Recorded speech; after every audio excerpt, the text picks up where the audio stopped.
So I want to talk today about Prabhupada's gifts. We spoke about this a little while ago, but something that's always struck me.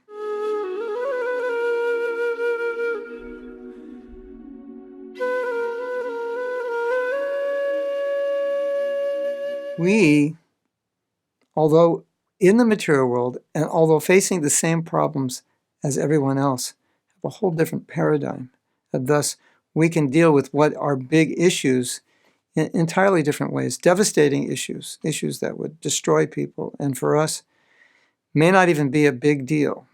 And one of the things that always comes to mind is death, and how we've been gifted with this knowledge and this practice, so that when death comes either for us or for another, we can deal with it in a way that most people cannot.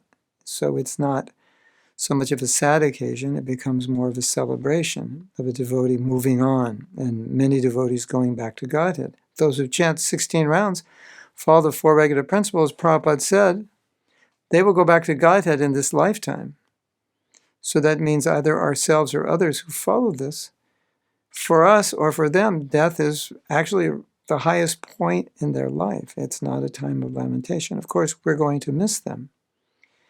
But at the same time, we have such a blissful life. We have so many things within our life to give us deep satisfaction that even though we may miss them, there may be some lamentation. It's not being influenced by the mode of ignorance.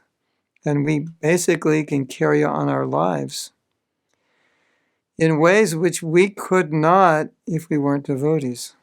And so when I meditate on this, I think, what a gift to have to be able to deal with that. And what's another gift? The gift of being able to deal with loss. Loss does come. It's devastating. Some people kill themselves when they lose everything. Now look at Prabhupada. He didn't jump off a bridge when the stock market crashed. He didn't jump off a bridge when his business crashed or burnt down. He said, oh, Krishna's mercy, he wants me to preach. A totally different attitude. So we understand that. When something negative happens, we always reflect, well, does Krishna want something from me that I wasn't doing? And is this the wake-up call? Is this the situation that's going to force me to do it? We're reflective. We understand these things. What an amazing gift. What to speak of the Hare Krishna mantra, which we can take shelter of in any difficulty. What to speak of the Hare Krishna mantra giving us connection with Super Soul who can guide us. So we have this ability to connect with Krishna and get guidance 24 hours a day for the rest of our life. What amazing gift is that? That Krishna will give us intelligence that we ourselves don't even have. And we have this process that can connect with that intelligence. And of course, what to speak of Prabhupada's books and all that wisdom. And we can go on and on. But the reason I'm bringing this up is just to emphasize or underscore how much wealth we have in our lives. We are so much richer than anybody else. And if we think wealth is in terms of money, and that people who have more money than us are wealthy, that's total insanity. Now, lately I've been thinking, my wife and I and my daughter were all very busy in Krishna consciousness and around Janmashtami time and Prabhupada's appearance day and subsequently. Very busy, and we live about 5 minutes from the temple and so much going on there. And because everyone's just very blissful and happy and there's so much Krishna conscious activity going on, and then we spend time in Mayapur and it just becomes happier and more Krishna conscious. And so we don't have the biggest house, we don't have the most money, we're not the most successful. But all those things, they don't matter at all because we all feel the wealth we have in our life of the process of Krishna consciousness. Of course, we may want something. If I had money, I could do this, I could do that, I can improve this, I can improve that. But ultimately, that's just icing on the cake. We have the real wealth. And so these other things, they're not really that important. We have food, we have shelter, we have clothes.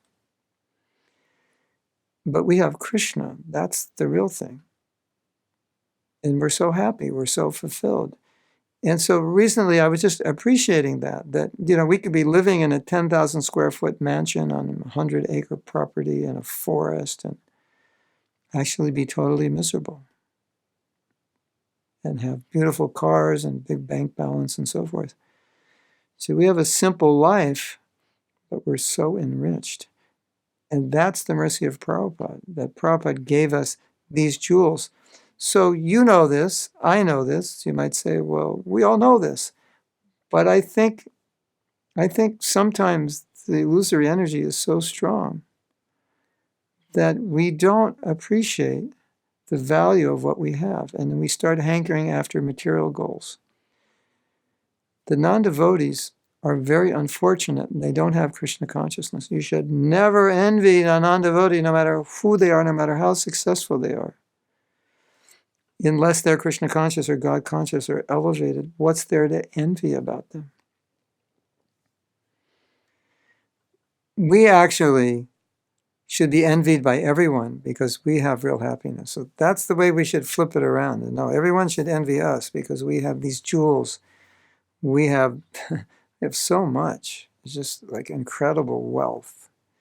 And we need to appreciate that, and we need to take that wealth and use it every day. And as we use it, we'll experience it more and more, and we'll relish it more and more, and then we'll appreciate it more and more. So this is how appreciation comes. You utilize the gifts you have. Then you appreciate those gifts, and you always feel grateful to Prabhupada for giving you these gifts. So, Prabhus, start today, every day. Just meditate on these gifts and meditate on your great fortune, and always use this word wealth. You have the wealth of Krishna consciousness.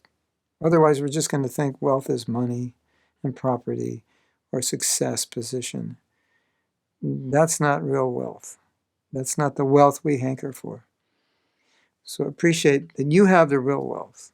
The Sangha, the Bhagavatam, the holy name, the deity, the temples. Wow, we are so wealthy. We have so much wealth. We have to distribute it. We have too much. We have to give it away. Yes?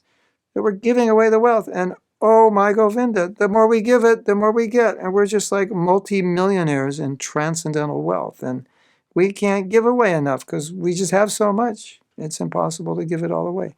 That's how we should think. We are the wealthiest. You are the wealthiest person on the planet.